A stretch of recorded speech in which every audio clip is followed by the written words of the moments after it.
All right, just in breaking news. Right Honorable Joel Ssenyonyi akulembera oludda oluvuganya mu Parliament abizzeemu.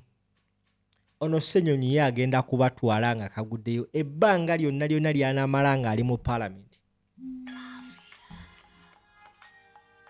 Olunaku lwa leero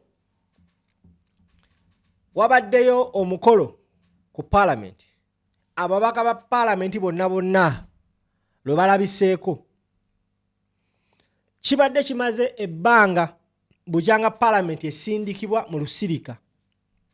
Era events nyingi nnyo ezibaddewo awo wakati nga Parliament yasindikibwa mu lusirika.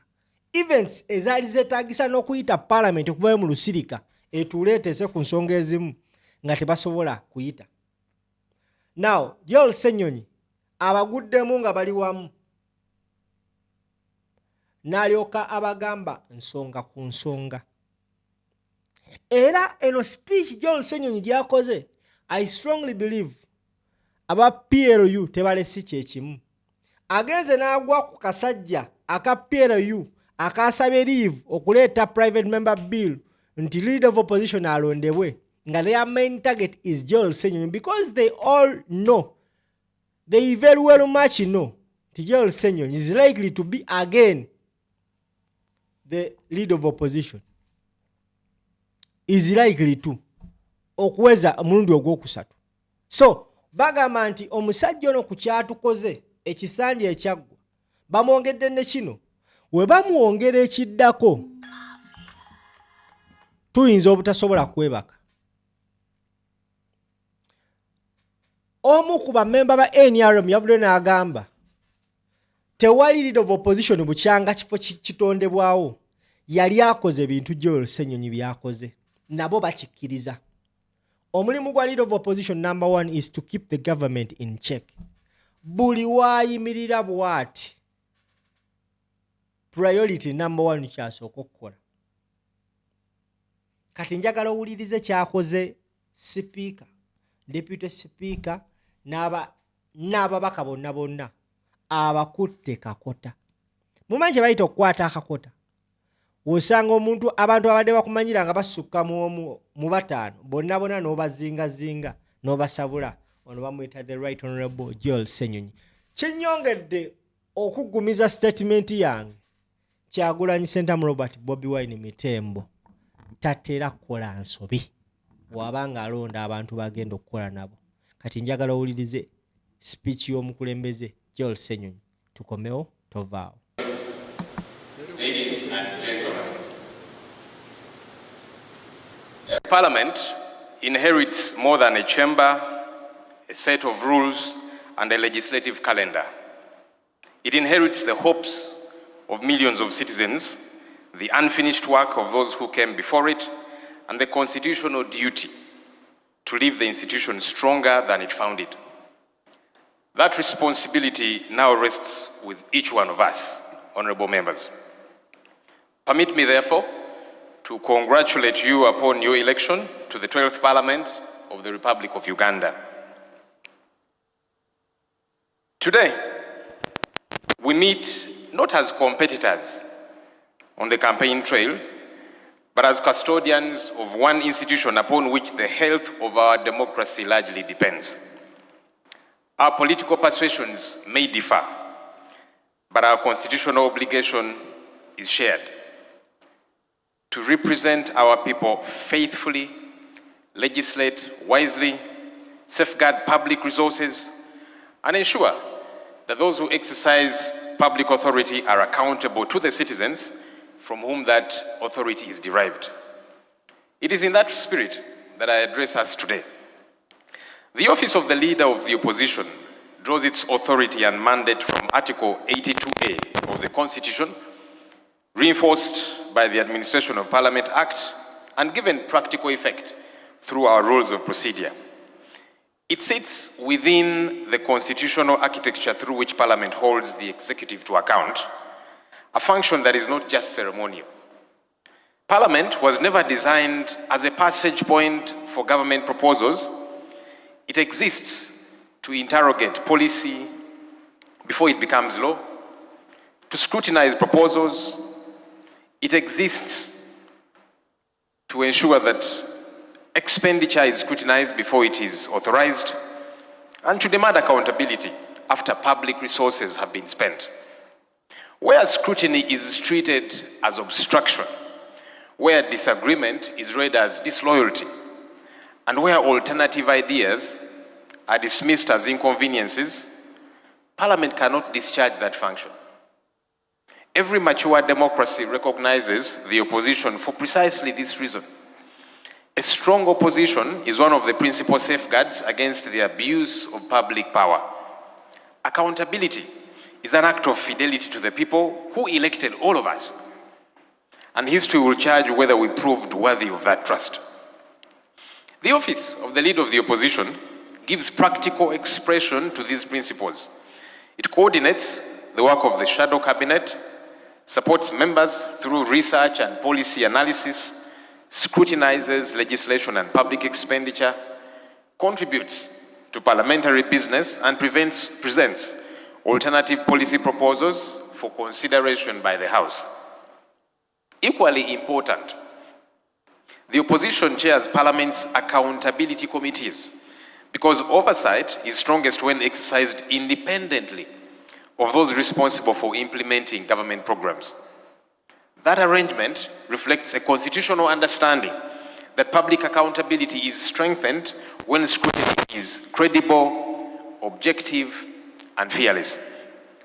Honourable members, throughout the 11th Parliament, the Office of the Leader of the Opposition advanced parliamentary accountability through alternative policy statements, alternative budget priorities, minority reports, petitions, motions, matters of national importance, and oversight visits to public institutions and government projects, all aimed at ensuring that decisions of this, our august House, were informed by evidence, alternative perspectives, and the realities on ground, rather than by the government's account alone.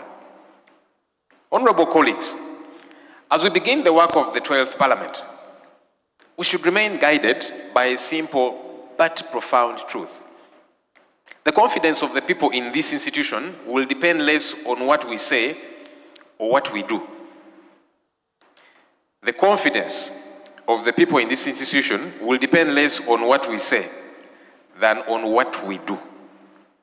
Every law we pass, every budget we approve, and every oversight report we adopt must answer one fundamental question. Will this improve the lives of the people who entrusted us with their vote? The Constitution has entrusted Parliament with 4 cardinal responsibilities: to legislate, to represent our constituents, to appropriate public resources, and to hold the executive accountable. None of these functions is superior to the other, and none should be exercised casually. Laws shape the character of our nation. Budgets reveal our priorities. Oversight determines whether public promises become public services.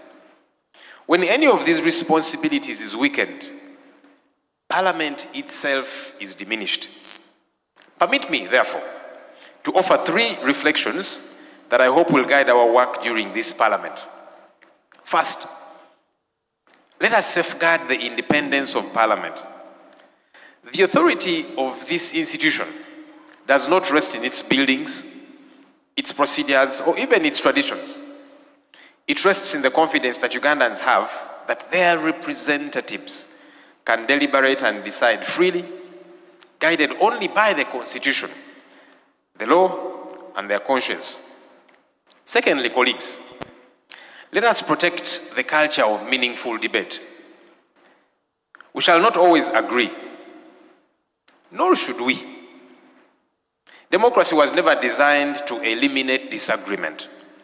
It was designed to ensure that disagreement is resolved through reason rather than through intimidation, through persuasion rather than coercion, and through constitutional processes rather than arbitrary power. A parliament that welcomes diverse opinions almost always produces stronger decisions than one in which only one voice is heard. So, even though we sit on different sides of the House, we are not enemies, colleagues. And we should always be open to criticism and divergent views. Thirdly, let us defend the principle of accountability with equal determination, irrespective of who occupies public office. Public resources belong neither to government nor to parliament. They belong to the people of Uganda. Every shilling appropriated by this House carries with it a solemn obligation to account for how it is spent. That obligation does not change with political seasons because accountability is the currency through which citizens place their trust in public institutions. Holding government accountable, colleagues, is not just to do with how money is used, but also how power and authority is used, and how the laws that we pass as Parliament are adhered to. Colleagues, it should bother us, all of us, regardless of our political differences, whenever we see a disregard for the rule of law. We are the ones who make these laws, we, as Parliament. So it's incumbent upon us to defend these laws. For example, the Constitution provides for how suspects are apprehended. A Constitution that was made by Parliament. But we see people being abducted and kept in incommunicado detention for days without access to family or lawyers. And some are even tortured while there. Colleagues, this is wrong. And we, the people's representatives, ought to condemn it and ensure that it doesn't happen. The most recent victim of this is the Honorable Miriam Atembe, former MP, former minister. She participated in the formulation of our Constitution. For someone who took part in creating the foundation on which we stand, the least we could do for her is follow the right procedures if the state is interested in her for any legal reason. Besides, colleagues, criticism should never be an offense. I've heard some people say that those criticizing should always do so respectfully. And I agree. However, respect should be on both sides of the coin. Both sides, at all times. Right Honorable Speaker, you made it clear in your remarks shortly after being declared Speaker that the media should be able to operate freely. And those media houses that had been banned from accessing Parliament eventually returned. Today, we see the same media houses that belong to Nation Media Group being shut down arbitrarily because they are holding us leaders accountable. UCC, which is the regulatory body, has said it does not know the circumstances under which the closure happened, but that it will investigate. Colleague leaders, it is in the best interest of all of us to see that institutions are functional and that the rule of law is respected. May we all, regardless of our different political parties, strive to see that this happens. History has consistently demonstrated that nations are transformed not just by visionary leaders, but by strong institutions. Governments come and go. Political parties win elections and lose them. Parliamentary majorities change with time. Yet the enduring strength of our republic will depend upon whether institutions such as Parliament continue to command the confidence of those they were established to serve. As the leader of the opposition, I give this assurance. We shall discharge our constitutional mandate firmly, responsibly, and patriotically. We shall scrutinize legislation with diligence, examine public expenditure with rigor, present alternative proposals with honesty, and hold the executive accountable with fairness. Where government actions advance the national interest, they will find constructive support from us. Where they depart from the Constitution, however, and undermine accountability or fail the people we all represent, we shall speak with clarity, conviction, and respect for this institution. Allow me to conclude where I began. We are part of this house at the behest of the people of Uganda. That confidence is not a permanent possession. It is a trust renewed only through faithful service. Long after the speeches we make have been forgotten, and long after the divisions in our chamber have faded into history, one question will remain. Did our service strengthen Parliament and improve the lives of our people? If at the end of this Parliament, our citizens have greater confidence in their institutions, stronger faith in the rule of law, and renewed hope that public office exists to serve the public good, then we shall have honored the oath that we took, honorable colleagues, and we shall have justified the confidence placed in us. I appeal to all of us, therefore, to work together, all of us, for the good of this our nation. The Constitution entrusted Parliament with immense powers because it trusted Parliament to exercise those powers wisely. May history record that the 12th Parliament proved worthy of that trust. I thank you for your kind attention, and I say this for God and my country. All right, oyo gwe bayita the Right Honorable Joel Ssenyonyi nga ye leader of opposition. Nziramu kyogera kino omulundi ogusembayo. Nteekawo ssente Muhoozi kene Rugaba tasobola kukwata Joel Ssenyonyi n'amukola be yakola Erias Lukwago. Okumanya tasobola, we yalabanga akasajja k'amaanyi nnyo kagezi kali intelligent kaagalwa ensi, n'agamba bannaye akasajja nze kannemereredde kye mulina okukola kiri kimu kukaggyako bwaluupu. Akategedde tambuza video eri sponsored by Zaid Lighting Store. Tutunda amataala aga buli kika. Bannaye buli enene yeetaaga ettaala. Tukubire ku simu zaffe ziri awo wansi. Tujja kusimba nga muze tuwagira mubeere bulungi mwera.